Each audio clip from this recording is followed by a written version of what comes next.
Day one of our Someday is Not a Day in the Week book club. I am Sam Horn, and I am so glad that you have joined us for the first day of our Someday is Not a Day in the Week book club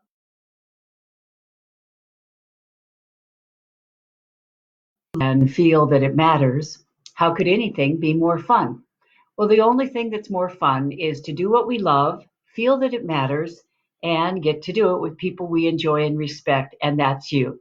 So let's preview our format for today, and then we're going to jump right in. Every day we'll have a topic of the day, and it will follow along with the Someday is Not a Day in the Week book. And yes, you're welcome to read along as we go. However, it's not necessary to have the book because every day I'll be sharing success stories, I'll be sharing quotes and exercises so that you can work in this group without having the book, although it is a bonus. So we'll have a topic of the day. And then if you know me, you know I love quotes. Why do I love quotes? They are condensed wisdom. Sometimes in one sentence, they can center us in who we want to be and how we want to show up. So I'll be sharing some of my favorite quotes every day throughout our program. And then we go right into our success story of the day. Brene Brown said, stories are data with soul.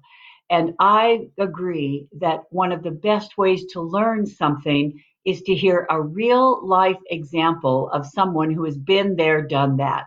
So after our quote of the day, we go right into a success story of the day. Who is someone who's dealt with this issue and been able to turn it around, or who made a shift, or who stopped or started or did something differently as a result of their epiphany. Hopefully, you'll be able to relate to these examples and you'll enjoy these stories, and you'll be able to put yourself in the story and figure out how this is relevant to your life. Then we go right into the actionable steps of the day or the recommendations of the day. If you know me, I like to be both left and right brain. Yes, we have stories and we also have some statistics. And yes, we have facts and we have feelings. Is that I believe in a process. In fact, the very first Someday is Not a Day in the Week workshop that I gave, an engineer put his hand up and he said, you know, Sam, I like stories as much as the next person, but I'm a process guy. He said, tell me that you're going to have tangible takeaways.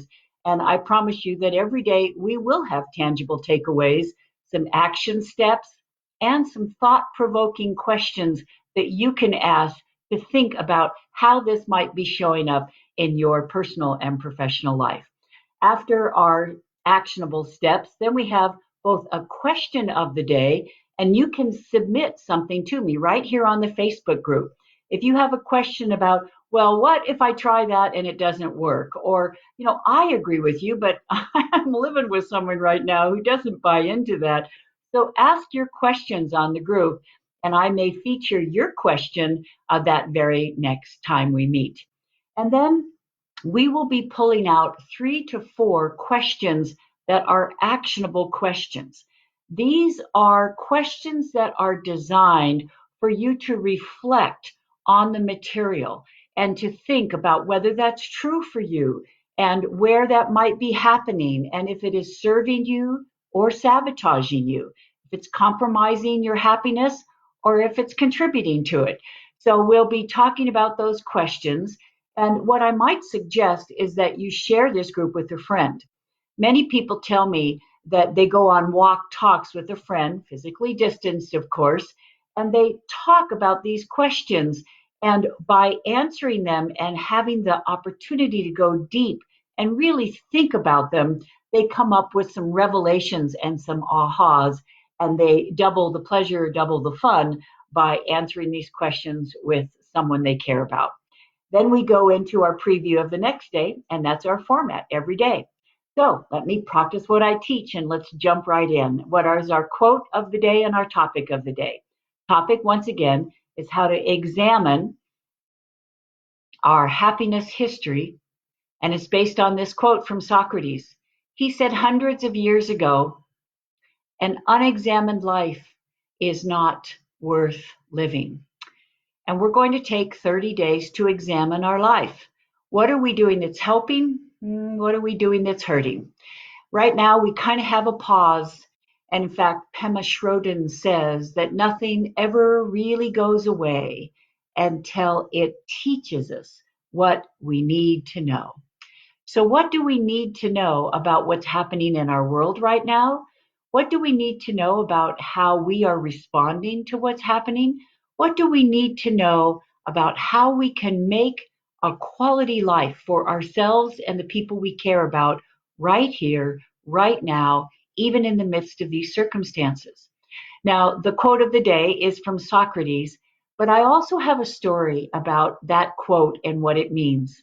When I was growing up, my favorite movie was Camelot. Camelot. And I will always remember listening to that soundtrack over and over again. This was back in the days of record albums, and I could sing every one of those songs word by word. Now, there was a scene in the movie. If you saw the movie Camelot, perhaps you remember it, is that Merlin, who is incredibly in love with Guinevere, and they had a great love, and then he lost that love. And in the throes of his grief, he went to the forest to seek the counsel and the wisdom of the magician Merlin. And Merlin said to him, "When you are sad, learn something. When you are sad, learn something." Many of us are sad right now. Because of coronavirus, we have lost freedoms. We may have lost our job or our income. We've lost the ability to go have a cup of coffee with a friend or to have family over for Friday night dinner.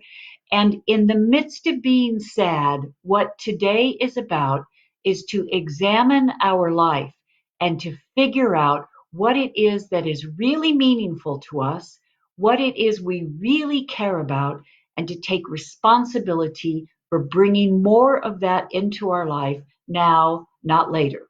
After all, now is the new later. So let me tell you the success story, and then we're going to jump into a quiz that you can do in 4 minutes that can help you clearly identify what is contributing to a meaningful life and what's compromising it and what we can do about it. Success story. 5 years ago this month, I was in Laguna Beach, California. I had just finished a very intense 2 day consult. And I was exhausted. And as Brene Brown said, exhaustion is not a status symbol, but I was exhausted. It was an incredibly rewarding 2 days. We helped this person pivot their business, and they came up with a whole new brand that they were very excited about, whole new positioning that would give them an opportunity to leverage their their experience, their expertise, and their epiphanies. And I'm sitting in my car and the phone rings and it's my son, Andrew. And after a moment, he must have sensed something in my voice because he said, "What's up, Mom?" I said, "Andrew, I'm so exhausted. I don't even know how I'm going to get on that plane tonight. I've got to fly back to the East Coast. And then in 2 days, I got to fly back to the West Coast for a keynote." And there was a pause. And then he said, "Mom, there's something about you I don't understand. You have your own business. You're your own boss." He said, "You've created a life where you can do just about anything you want, and you're not taking advantage of it." Wow. Out of the mouths of 20 somethings, right? And then he followed up. He said, "Mom," he said, "why don't you play hooky for a day?" He said, "Why don't you just stay there? I'll book you into a hotel. You can take a day off. You've been working nonstop. You deserve it. And then you can just fly up to San Francisco on Friday for your keynote." And I thought, why not?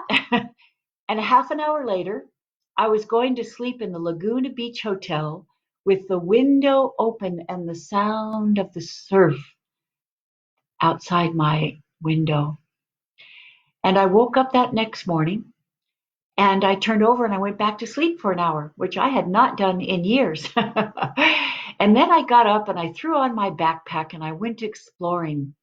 And I was drawn as if by a magnet to the Laguna Beach bookstore right there on Main Street. And when I walked in, once again, this mysterious magnet pulled me over to the shelf of books on writing by Julia Cameron, The Artist Way, and by Stephen King, and by Natalie Goldberg and Annie Lamott. And something welled up in me, and it said, I am a writer. That's what I am. And yet, you know what? It had been a couple of years since I had written. I had been so busy helping other people with their businesses, helping other people with their books. I was in the midst of what I call the consultant's conundrum. And that is that we end up earning our living helping other people do what they do instead of working on our own material. Now, once again, go back to Catherine Graham. I love my work and I'm very grateful for it. I had taken it to an extreme, though, is that I was working 7 days a week. I was exhausted and I had taken myself out of my own story. I had set aside my passion for my profession. So, what did I learn? I learned to put myself back in the story. I learned to, instead of abandoning my passion for my profession, I learned how to bring in my passion into my profession. Now, I'm going to be asking you, and we're going to do this happiness quiz in just a moment, is to please examine your life right now. Now, I understand we're in extraordinary times that these weeks, these months are the exception to our rule. Still, we have a time out. We have an opportunity to hold up a mirror and to look at our life. And when we go back to our new norm, not to our old norm, is to do things differently. We have an opportunity for a do over. And right here in our group, we are going to get crystal clear about what is working for us and what is working against us. And to the degree possible, I'm not being a Pollyanna. We can't control everything. We can control some things. And this box, this quiz that you're about to do, can help you get crystal clear about what is working, what is not working, and once again, to the degree possible, what can you control right here, right now, not someday, starting today, to bring more of that into our life. So now I hope you have a piece of paper. Please draw a box on it because we're moving into our action steps of the day and we're going to fill out our happiness box. So please draw a box. Now, in the Someday book, I call this the happiness quiz or the happiness box. And now you may be in Maslow's hierarchy of needs right now. You may be down here in survival needs and you feel this is self actualization and you can't even think about self actualization right now because you're wondering where you're going to pay your bills next month, or you're wondering if you're going to have a job 2 months from now, or how you're going to feed your kids. You may be thinking that happiness is off the table right now. You may be thinking, I don't know your life, and you're trying to work from home while you're trying to raise your kids, and you're cooking and you're cleaning and you may be thinking, Sam, happiness, I don't think that's happened right now. I understand that. So let's change the names of this box and we're going to call it our someday box because it's really the same thing. Now, here's how we're going to figure out what our some days are, what we really want to do with our life, what's important, what we care about. And we're thinking, I'll do that later, not now. I don't have time now. I don't have the opportunity now. I don't have the support now. I'll do it later. That is the faulty thinking that we are going to correct in this course, is that regrets are some days. The Buddha said the thing is, we think we have time.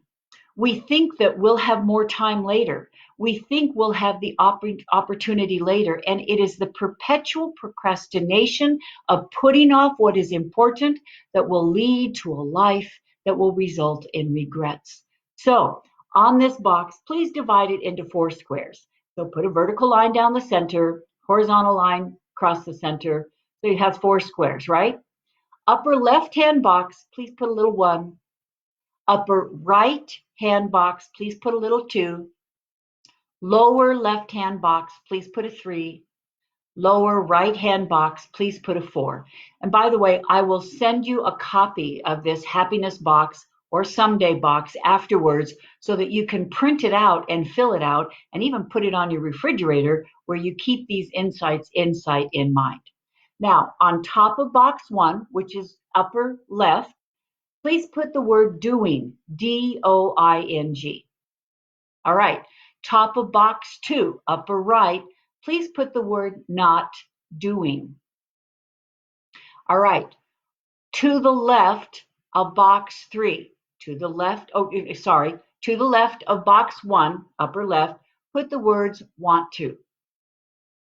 Now to the left of box 3, put the words don't want to. So we have doing, not doing, want to, don't want to. Now, hope you have your pen ready because I'm going to ask you a question and I want you to write down what comes to mind without censoring it. First thought, best thought. First thought, most honest thought. We are not going to censor ourselves or think if this is politically correct or not nice.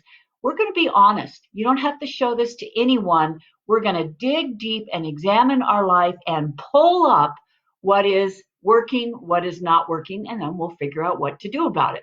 So in box 1, what are you doing in your life that you want to? Please write it down right now. What are you doing in your life that you want to? Maybe you're walking your dog 3 times a day. It gives you an excuse to get out of the house and get out in nature. And it's a wonderful contrast to being cooped up all day long. So maybe you're walking your dog. Maybe what you're doing that you want to is you have your own business and you really like not having to answer to anyone and you like the autonomy. So maybe what you're doing that you want to is running your own business. Maybe what you're doing that you want to is that you have a nightly ritual of reading your kids a story every night. And it helps give them sweet dreams instead of nightmares. And it is something that you all look forward to because in a world that's turned upside down and inside out, it gives you something to trust, something to count on. So please, in box 1, what are you doing that you want to? All right, let's move over to box 2. What are you not doing that you want to? What are you not doing that you want to?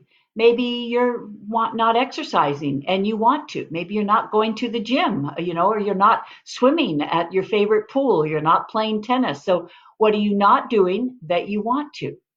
Maybe what you're not doing that you want to is hanging out with your friends.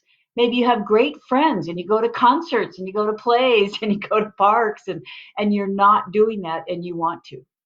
Maybe what you're not doing that you want to is working in your garden.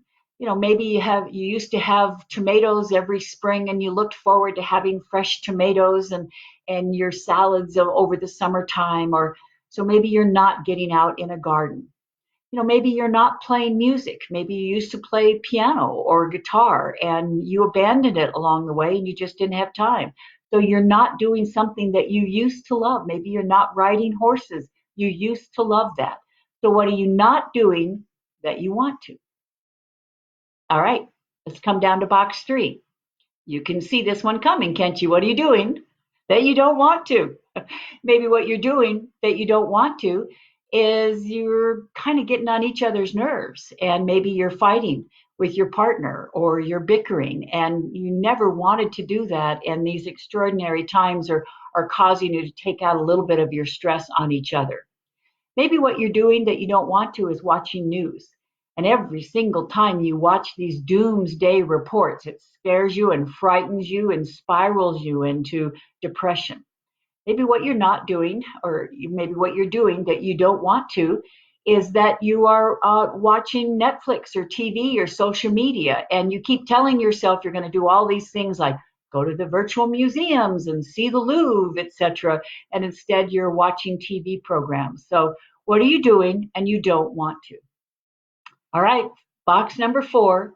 What are you not doing and you don't want to? Now, I know that's a double negative. All you English teachers out there going, wait a minute. However, this serves a very good purpose because these are your Pema Schroden lessons. These are the lessons learned.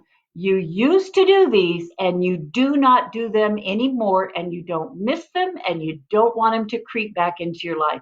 Maybe you used to smoke and you don't do it anymore and you don't want to do it. Maybe you used to commute an hour each way every day and you are not doing that and you don't want to do that.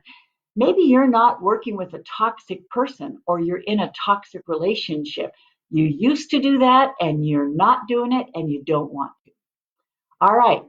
Now we're going to move forward. You can rewatch this tape so that you can go through this quiz and take more time with it and do it with a friend or family member later. So let's move on though to the action part. Please circle your answers in box 1. What are you doing that you want to? And your answers in box 4. What are you not doing and you don't want to? Guess what? That's what's right with your life. That's what is contributing to your happiness. That's what is supporting a meaningful life. Now, circle the answers in box 2 and 3. These are your some days. These are what you're putting off. This is what you keep telling yourself you want to do someday, or this is what you don't want to do anymore. Someday you're not going to be doing this. And this is what's wrong with our life. Now, by the way, do you know anyone who's perfect? I don't. So, see, we are always going to have answers in box 2 or box 3. Do you know what the question is? 2 words. How long? How long have we been not doing these things we want to do? How long have we been doing these things we don't want to do? John Foster Dulles, if you've ever flown into Washington, D.C. to Dulles Airport, John Foster Dulles said, the mark of a successful organization is not whether it has problems, it's whether it has the same problems it had last year. So that's the question. How long have we been putting things off? How long have we been promising ourselves that we'll make changes, that we will get out of this situation that's toxic, or that we will start something that really matters and meaningful to us, and yet time just floats and we keep putting it off. Judy Tenuta, the comedian, said, my parents always told me I wouldn't amount to anything because I procrastinated so much. I told them, just you wait. These are the things we're waiting to do. And these are the things in these 30 days we are going to stop waiting and we are going to start initiating. Now, let me give you some success stories about this, because our next step is when you identify your answers in 1, keep doing those things. Those are your non-negotiables. When I asked you what you're doing that you want to, you put these down. That's what's right, is do not let them slide out of your life. Do not let someone take you away from those, because on a daily basis, Dale Carnegie said to live in day tight compartments. I believe that even in the midst of COVID, we can live in day right compartments. That if we do 1 or 2 of these things every day, even when everything else is out of our control, at the end of the day, when we look back, we feel we did our half. We controlled what we could control in the midst of these unprecedented times to make it a good day. Now, in box 2, we're going to talk about how to turn one of these some days into a today. In box 3, we're going to talk about how to get some of this out of our life right now, because it is adding to the stress. It is adding to the things that make us feel we're out of control. And box 4, we're going to keep those things out of there. We learned those lessons. We don't want to have to learn them all over again. So let me give you one of my favorite success stories. In fact, let's go into our question of the day, which is an action step of the day about how we can pick something in box 2 and start changing it now. Start doing just even a little bit of it so that we turn a someday into a today. The question of the day is, does this work for couples? Absolutely. I recommend that you fill out this happiness box, this someday box, with your partner, and you promise each other to be honest. And the reason is that if something is going underground right now, the resentments are building up. And if we don't address them, we can't fix them. And if we bring them up, chances are we can take responsibility for making our relationship what we want it to be instead of allowing it to become something we do not want it to be. And here's my example of Tyler and Tina. When they filled out this box, they promised themselves that they were going to tell the truth. And guess what? What they realized is that the romance had gone out of their marriage and resentment had taken its place. They are parents to two kids and they love their kids. It's just their life revolves around their kids and they're no longer in the story and their relationship is no longer a priority.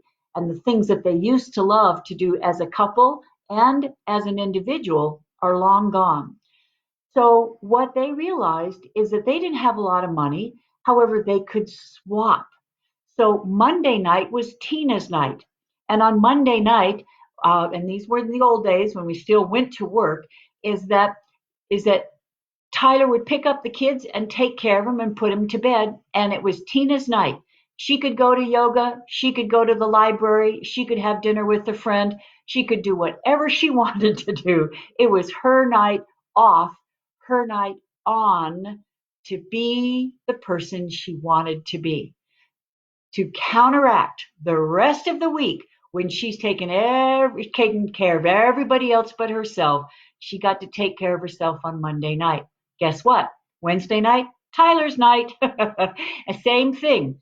Tina would pick up the kids, take care of them, and Tom could have game night with his friends. He could play ultimate frisbee, or he could, go out to get some craft beers or whatever. But Wednesday night was Tyler's night. And then Friday night, they made arrangement with their neighbors.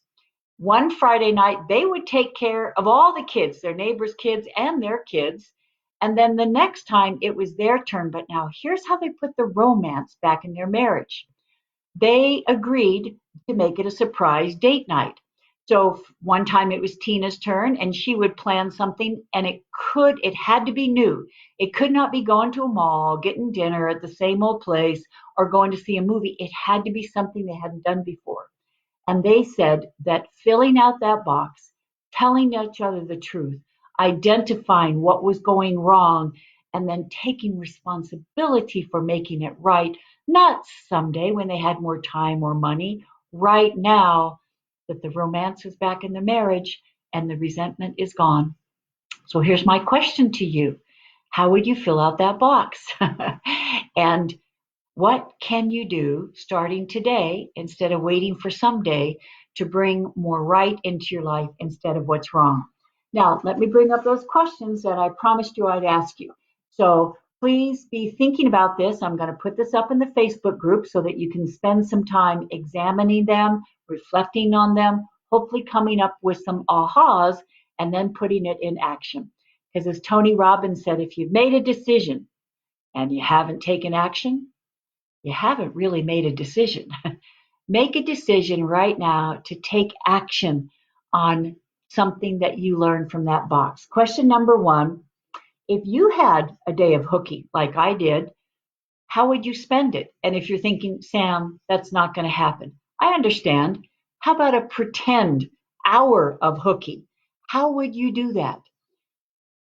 So, how would you spend your free day or afternoon or hour? What would you do if the people you're responsible for would be taken care of and there would be no repercussions? Once again, just pretend. The exercise is to give you an hour where you put yourself back in your own story. Instead of abandoning a passion, you actually bring it back into your life. Just what would that look like for you? We're going to get creative in this course and figure out how you can make it happen, even in the midst of coronavirus. Next is, what would you not do on your day of hooky? I have a friend who just is a retired United captain. And when he filled out his box, you know what he did not want to do? He did not want to go places. He had spent the last 30 years of his life taking off and flying all around the world and going places. He's retired now. He doesn't want to go places anymore. You know what he wants to do? He wants to go down in the wonderful refurbished basement and play guitar and practice guitar. That's his happy place. So what would you not do? What do you have more than enough of? And just for your hour, you would have the contrast, the opposite of that. And then what were your answers to the boxes in the happiness quiz? And were there any surprises? And I have a good friend who the surprise was is that what she would do on her day of hooky, hour of hooky, she would not be around people. She's around people all the time. And she felt kind of guilty about that until she realized that there's something called ambiverts. Ambiverts are half socialization and half solitude. Even at home, right now, if you are with a partner or with the kids, maybe your hour is just to have space. It's just to go in your room. No one can interrupt you. No one can demand or ask something of you, and swap it. Swap it with your partner so they can get their hour of space as a contrast of being there for everyone else. Put yourself back in your own story. So let's have a preview of tomorrow. Tomorrow we're going to talk about the golden days. And I believe that one of the ways to bring something into our life in the midst of these uncertain times is to benchmark a golden day in the past. What was meaningful? What made us feel like this was exactly what we'd always wanted? What was a favorite memory we have? And how maybe can we recreate that on some level in our life today? This has been day number one of our Someday is Not a Day in the Week book club. I hope it's been interesting to you and inspiring and actionable. You actually identify something in box two and you figure out how you're going to take action on it. Start turning a someday into a today, now, not later. See you tomorrow. This is Sam Horn. Looking forward to day two.